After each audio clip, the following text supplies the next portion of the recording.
Richard Hazell, who's an expert in this area, who's basically maybe going to help us to think this through.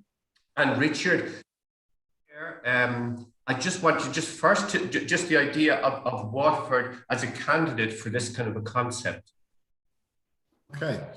Good morning, everybody. Hi, Richard. I'm currently sitting in an office in Poland, as you might be able to see out the window. So my background is really Central and Eastern Europe and retail development. I've done a lot of it over the last probably 30 years. I started with a small company called Tesco that some of you may have heard of, doing site assembly work really for them, and finding out the best way of continuing the growth of that particular business. I also work for MFI, for IKEA, for lots of other companies doing this sort of thing. So just wanted you to know I've got a fair understanding of the problem.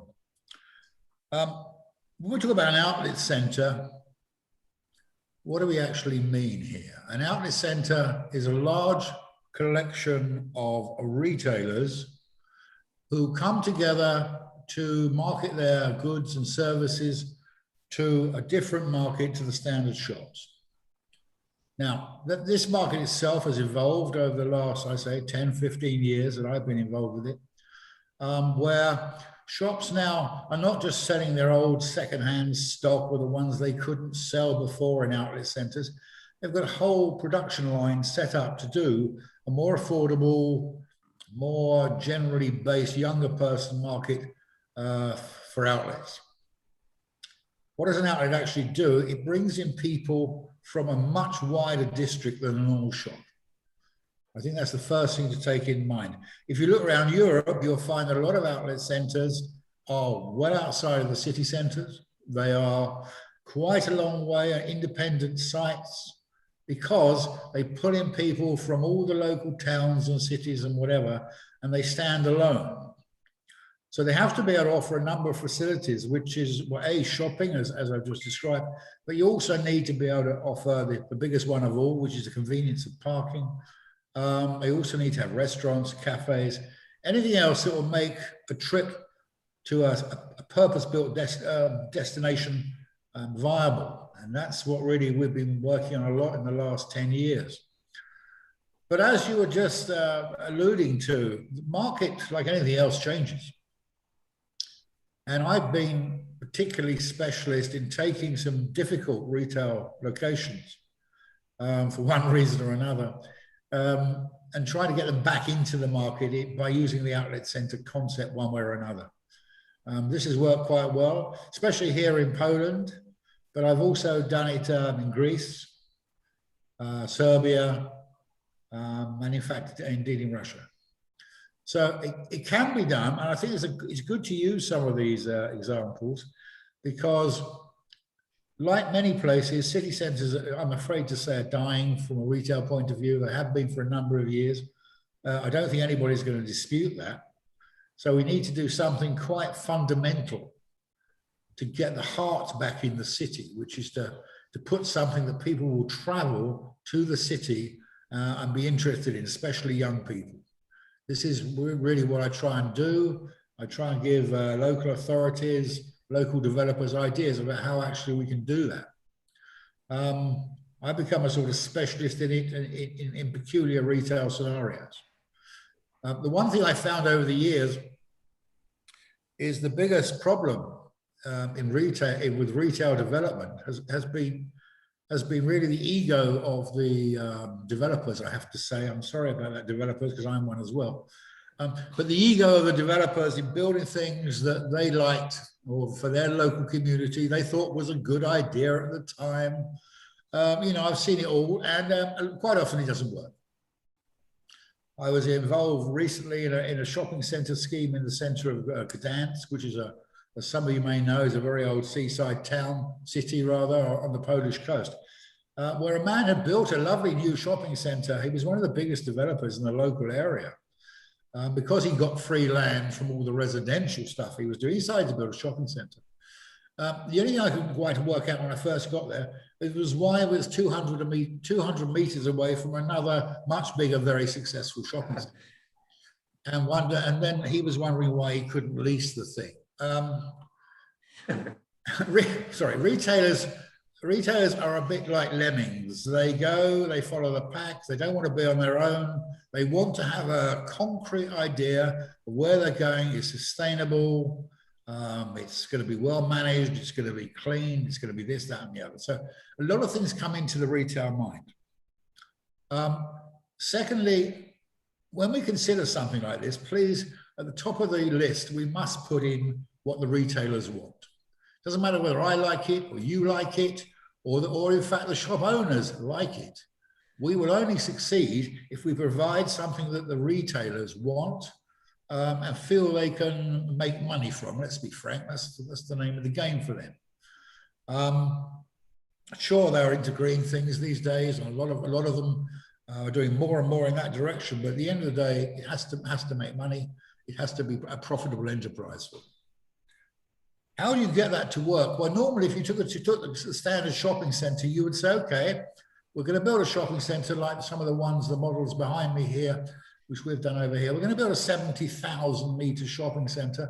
How are we going to lease this shopping centre? How are we going to bring in the retailers, which is necessary to put the heart in the place? Normally, you start with anchor tenants. They're called anchor tenants because they tend to be the big guys who bring in people from all over the place because people like their name. They tend to be international names. You need those really as the base for any large retail development. Once you've got in the anchor tenants, people who come in but they want better terms than everybody else and other things. Once you've got in the anchor tenants, then you can bring in the smaller tenants. They come in because of the anchor tenants are there. So you need a mixture of larger anchor tenant units and then a lot of small units to actually make the money from the shopping centre. When I was asked to look at this Waterford thing by my friend and colleague for a number of years, William Bolster, who I believe a lot of you will probably know, I gave it some thought and I thought, well, you know, what is going to be the big problem in getting this over the line when it's a collection of individual shops and premises not actually under one roof or under one management control. And that's what I came up with. If I'm a retailer, as I say, my most valuable commodity is my name. It's my brand name, it's my market name, it's what I spend millions on every year on advertising and publicizing and everything else. One thing I don't want to be involved with is putting my name on a failure. It's the key thing that retailers don't want, even more than profit, frankly, is they will not be involved in anything that they might consider could fail in just a couple of years' time. So the way to make this work in Waterford, as I said, just back to where we were, is really that the owners of the individual properties, the retail properties, would undoubtedly have to come together and work together. That's the only way it could work. My initial suggestion, which I've done before in other places, would be you would put together a retail management company, the shop owners company, whatever you want to call it, the shop investors company. This company would work together. It wouldn't own the buildings, but it would manage the buildings to set up a common theme of advertising, a common theme of management, of standards of management that retailers around the international world could actually accept as a viable reason for them to listen to the story. The main thing we have to do is we have to go to the retailers with a fixed plan. It must not be, well, this is an idea, this is that idea, this is the, no. Retailers are quite busy, trust me. They have a lot of work on different centres throughout Europe, a lot of them, especially the bigger ones. And they won't even come and talk to you unless you give them something concrete. This is what we've got on offer. This is what it costs. This is how we're going to manage it. This is how we're going to make sure that, you know, other competitors don't come in and do this to you or that to you, all the other things that retailers are actually worried about. So I think what would happen here is your landlords, your property owners would get together. They would form probably a marketing company of some description, a marketing and management company. This would seek to charge fees to the tenants, that's how it actually operates, for marketing and for management, and it's part of the service charge on these buildings. But when I look at the disparity between different shop sizes you've got, the only way this would possibly work is under the management company, you would have to accept the fact that there will be a pooled income from all of these shops into one pot, which is then distributed later. The reason for that, as I said, is if you've got larger anchor tenants, they're going to pay lower rents. They always do, and they expect to do that. The smaller shops get higher rents because they're working off the back of the anchor tenants.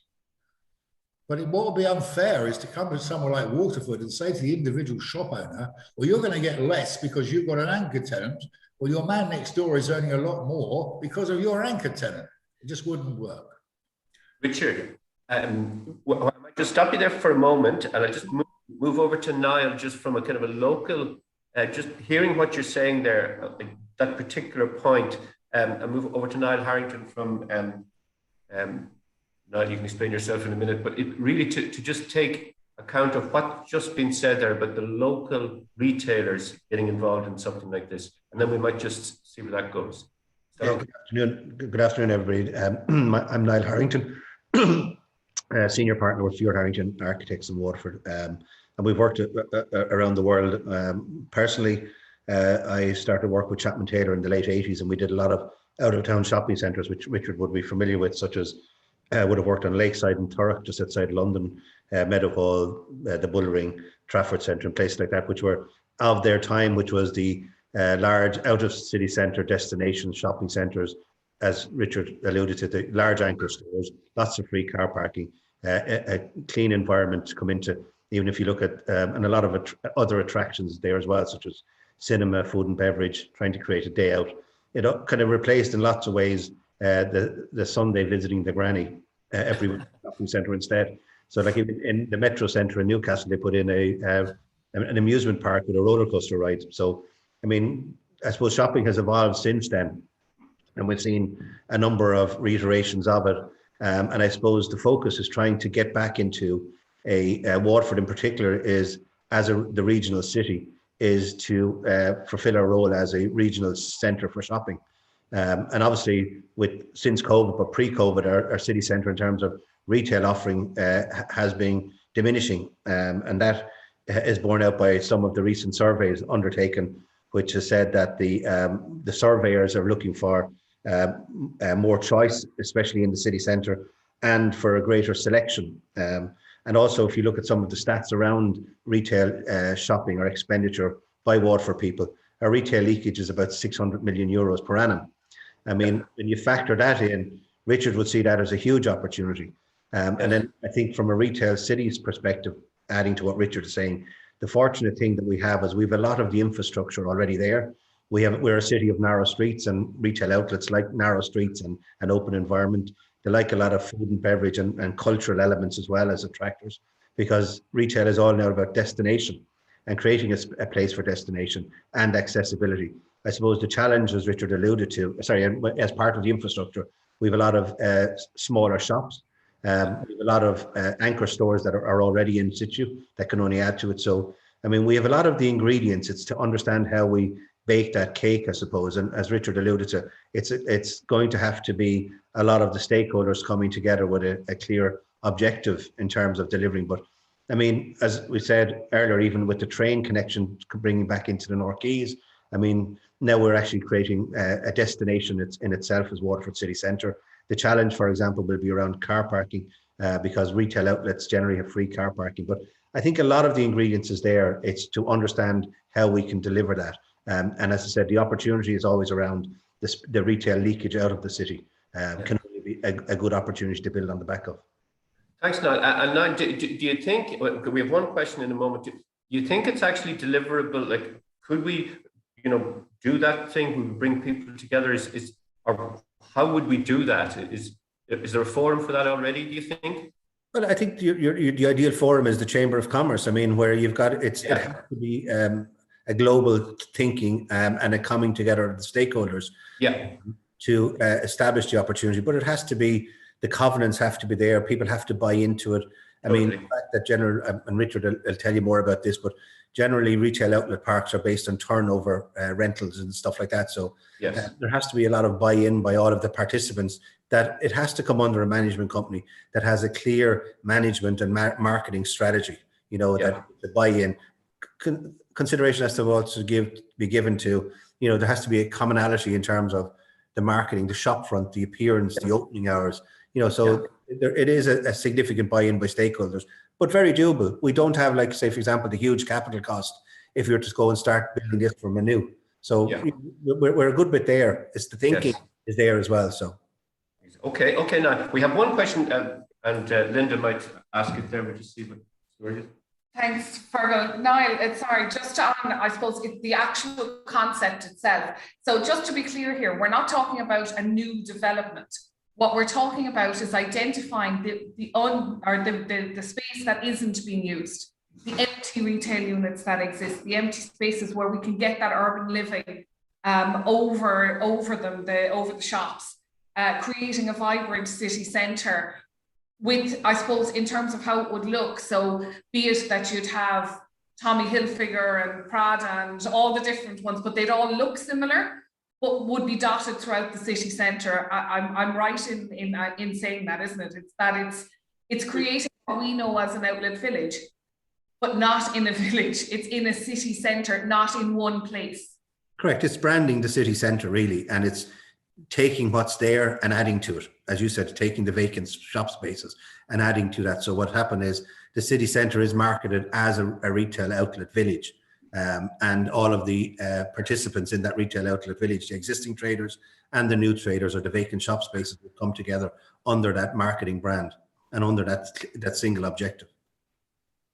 Which ties in, obviously, in terms of sustainability. You're using what you already have. You're creating a new vibrant city centre, I suppose, and also just in terms of, I suppose, bringing that urban living that's so important, and obviously through your own work in housing, that's what you look at as well.